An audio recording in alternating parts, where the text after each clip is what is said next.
Les premières machines à vapeur, plus ou moins modernes, apparaissent à l'époque de Denis Papin, à la fin du XVIIe siècle, où lui imagine surtout la soupape de sûreté qu'on retrouve encore aujourd'hui sur nos chères cocottes minutes pour la cuisine. La machine à vapeur moderne apparaît réellement dans les années 1780 en Écosse, où James Watt va imaginer, en réparant un modèle de machine existant à cette époque, une machine beaucoup plus moderne, beaucoup plus performante, où désormais il arrivera à utiliser toute la puissance de la vapeur, ce qu'on ne faisait pas encore à cette époque. Vous avez un modèle d'ailleurs de cette machine derrière moi, mais ce que n'a pas osé imaginer James Watt, c'est d'utiliser la machine à vapeur dans les transports. Et c'est en France, à peu près à cette époque, qu'on va retrouver cette idée.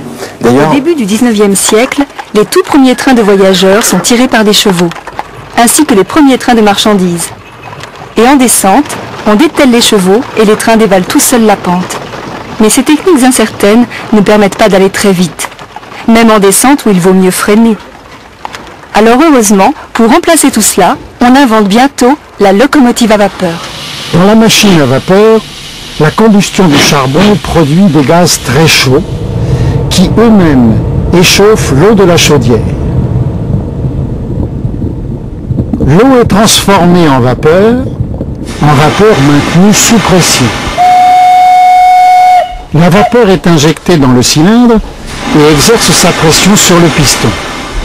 La vapeur est formée de molécules d'eau très serrées et très agitées qui se cognent sur les parois du cylindre et sur le piston. Chaque collision d'une molécule contre le piston lui communique une petite impulsion, ce qui la ralentit d'autant et donc la refroidit. Soumis à ce bombardement incessant, le piston se met en mouvement. Le retour du piston s'accompagne de l'évacuation de la vapeur froide et la roue tourne.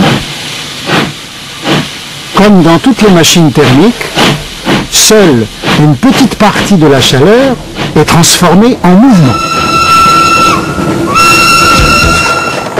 Cette locomotive est la reconstitution de la première locomotive à vapeur française, inventée en 1829 par l'ingénieur français Marc Seguin. Elle se caractérise par un nouveau type de chaudière, la chaudière tubulaire.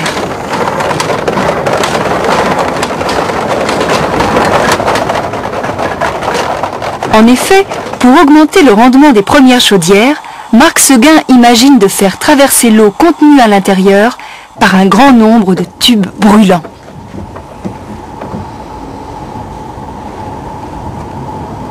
La surface de chauffe augmente ainsi considérablement et permet de produire 4 fois plus de vapeur qu'avec les anciennes chaudières. Résultat, beaucoup plus de vapeur, donc beaucoup plus d'énergie, de puissance et de vitesse. Ce procédé est repris par tous les ingénieurs ferroviaires du monde entier et va équiper bientôt toutes les locomotives à vapeur.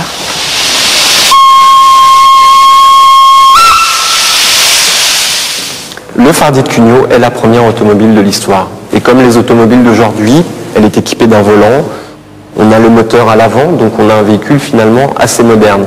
Alors, ce qu'on peut rappeler, c'est que finalement, l'idée de l'automobile, 20 ans avant la Révolution française, c'est tout simplement de remplacer les animaux par un moteur. Et qui dit moteur à l'époque, dit machine à vapeur, mais une machine à vapeur qui correspondrait pour nous aujourd'hui à de la très haute technologie. Malheureusement, cette idée de l'automobile va s'arrêter avec l'échec de ce projet du Fardier de Nicolas Cugnot, mais on va réutiliser les machines à vapeur quelques années plus tard sur des bateaux. Et c'est un certain Jouffroy d'Aban qui, en 1783, va réussir l'exploit de remonter la Saône près de Lyon grâce à un des tout premiers bateaux à vapeur de l'histoire.